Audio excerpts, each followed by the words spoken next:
World Congress সেমিনারে যোগ দিতে কাঠমান্ডুতে গিয়ে উত্তপ্ত পরিস্থিতিতে আটকে পড়েছেন দিনহাটার সৌভিক চক্রবর্তী। তিনি নদিয়ার বিধানচন্দ্র কৃষি বিশ্ববিদ্যালয়ের ছাত্র।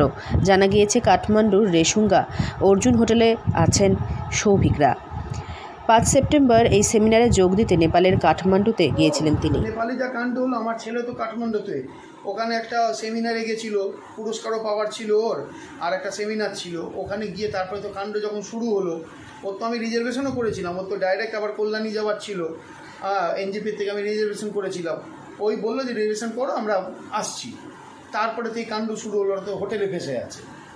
এখন ওখানে ওরাও কথা বলেছে সেনাদের সাথে, সেনারা বলছে আপনারা হোটেলেই থাকুন, বেরোবেন না।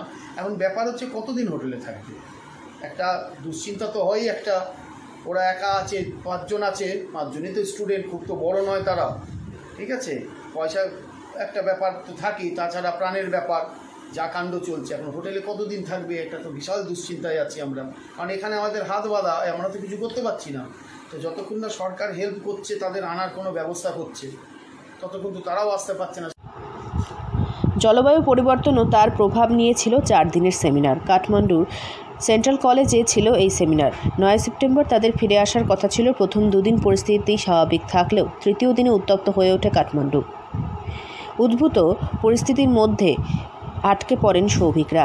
কোচবিহারের দিনহাটার মদনমোহন পাড়ার পড়ুয়া সৌভিক চক্রবর্তী। এদিকে কোচবিহারে দিনহাটার এই ছাত্রের পরিবার ছেলের ঘরে ফেরার অপেক্ষায় উদ্বিগ্ন। ঘুম খাওয়া উঠে গিয়েছে তাদের। সৌভিকের বাবা জানিয়েছেন, যতক্ষণ ঘরে না ফিরছে ছেলে ততক্ষণ প্রচণ্ড ভয় রয়েছেন তারা।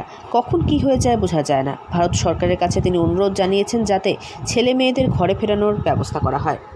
আলিপুরদুয়ার থেকে অনন্যাদের রিপোর্ট, লোকাল 18 বাংলা।